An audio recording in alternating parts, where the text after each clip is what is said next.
교코는 자기가 어떻게 집으로 돌아왔는지 기억이 잘 나지 않았다. 기억이라는 것이라고는 저 애는 올해 처음 연극을 시작해서 데뷔 공연을 이틀 하고 무대에 서는 건 오늘이 세 번째랍니다. 라는 세리자와의 말뿐이었다. 올해 처음 연극을 시작했다. 무대에 서는 건 오늘이 세 번째. 머릿속에 그 말이 자꾸만 맴돌았다. 벼랑간 밤중에 돌아왔다고 놀라는 가족을 보고 교코는 자신이 집에 연락도 하지 않았다는 것을 깨달았으나 그런 일마저도 아무래도 상관없었다. 세수하고 목욕하고 자기 방 침대에 앉는다. 그 일련의 동작도 기계적으로 했을 뿐 정신은 내내 딴 데 팔려 있었다. 머릿속에 거듭 떠오르는 것은 그 소녀의 모습, 함께 연기하던 기타가와의 모습, 공중을 나는 파랑과 빨강이었다. 모른다는 것은 무서운 일이다.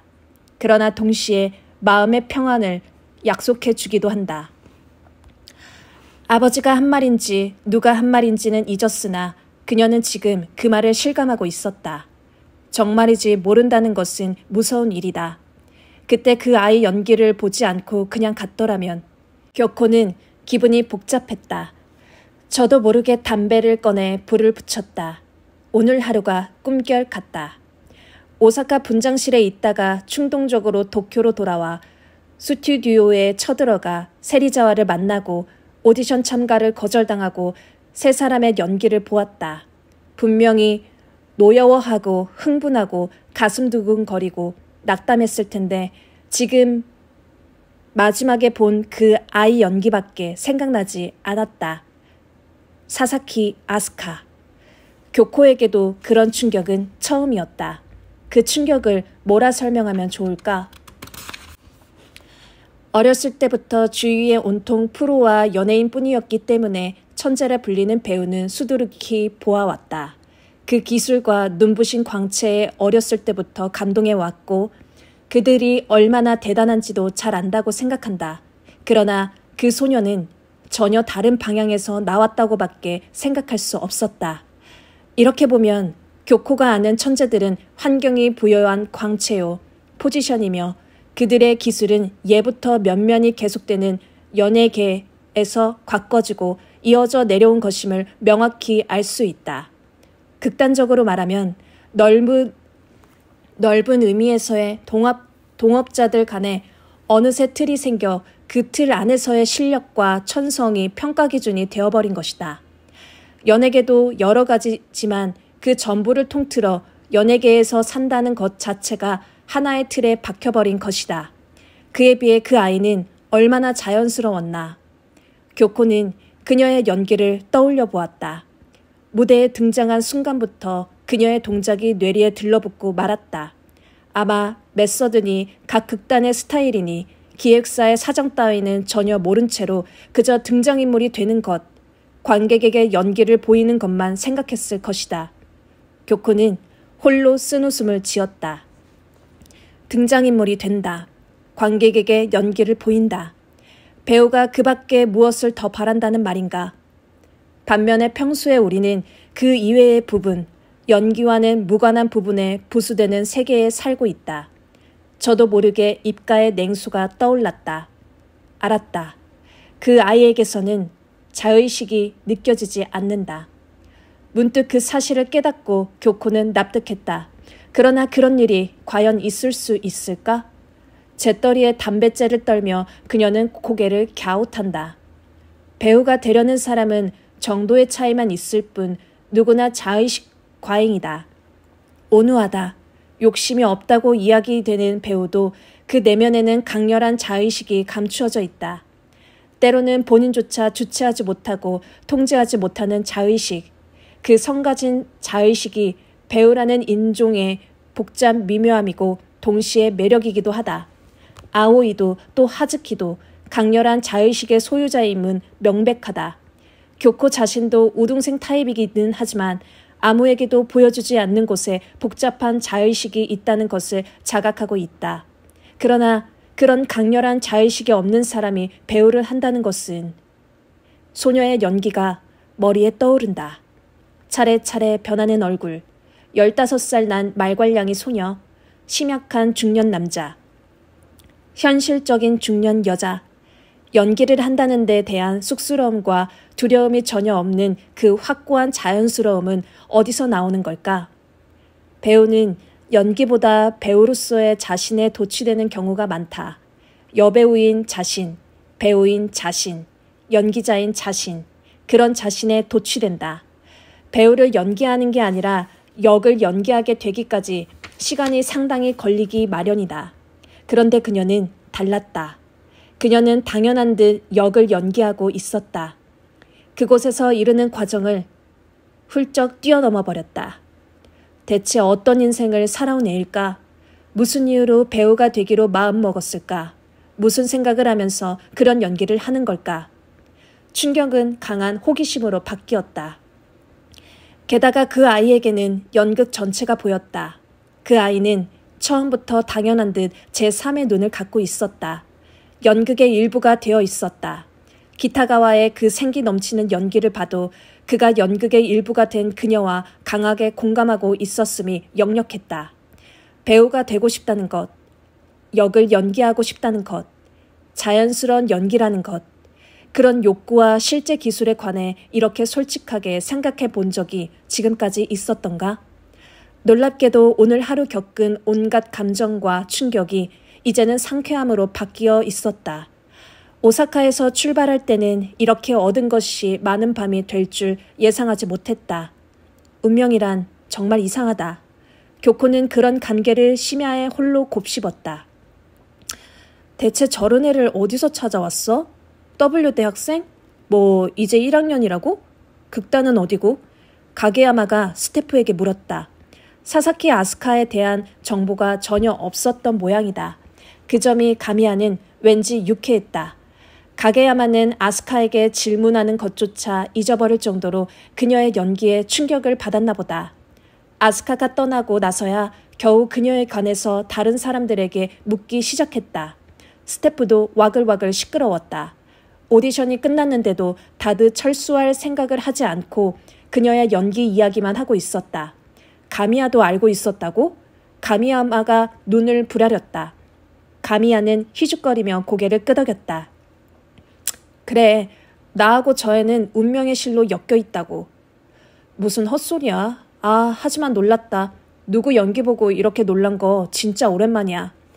가게야마는 의자 등받이에 털썩 몸을 기댔다가 다가오는 사람을 보고 바로 허둥지둥 일어섰다. 옷을 갈아입은 기타가와는 웃는 얼굴로 손을 흔들며 다가왔다. 다른 스태프들도 일어나 다 함께 고개 숙여 인사했다. 기타가와 씨 수고 많이 하셨습니다.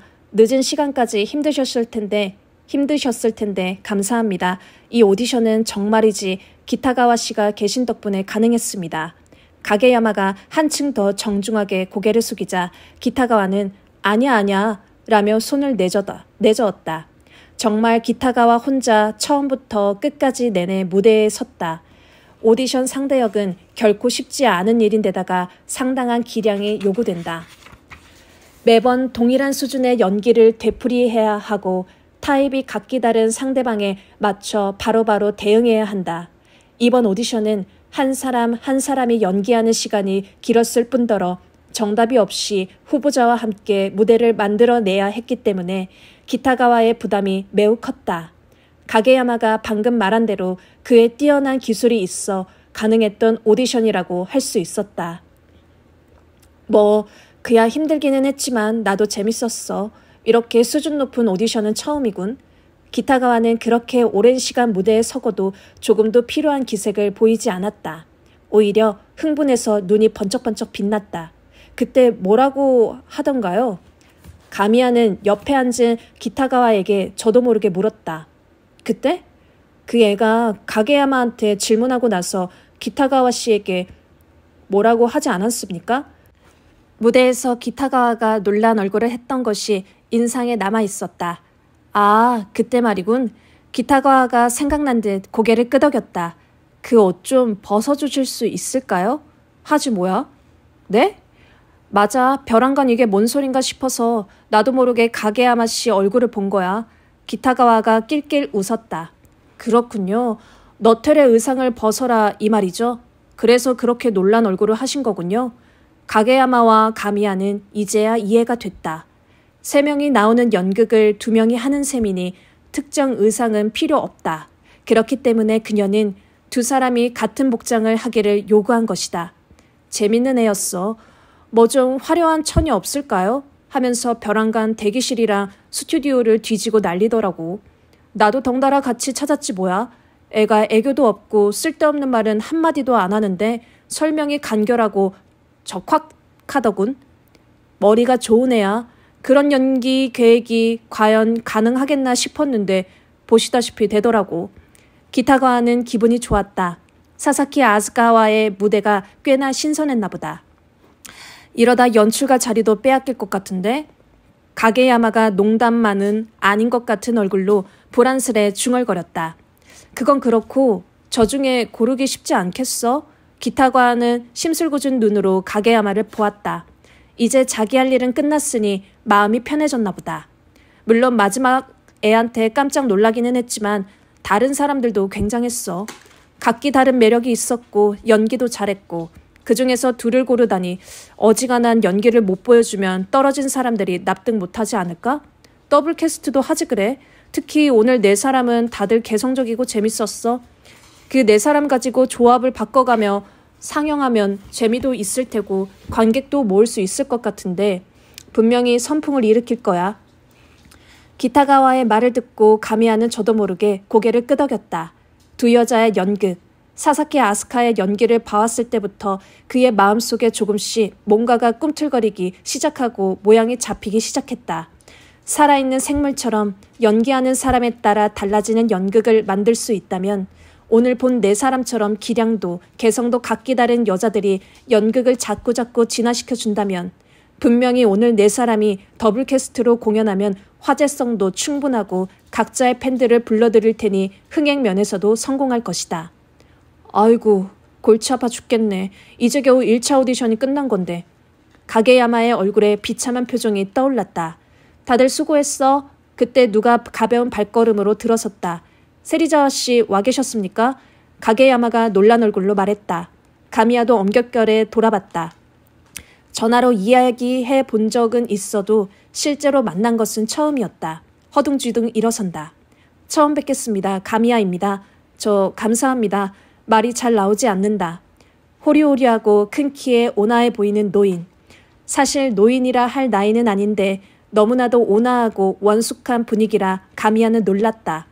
훨씬 눈빛이 날카롭고 야심만만한 무서운 남자를 상상했던 탓이다. 수고했어. 야, 재미있더군. 세리자와는 기분 좋은 얼굴로 빙글빙글 웃으며 가게야마 옆에 앉았다.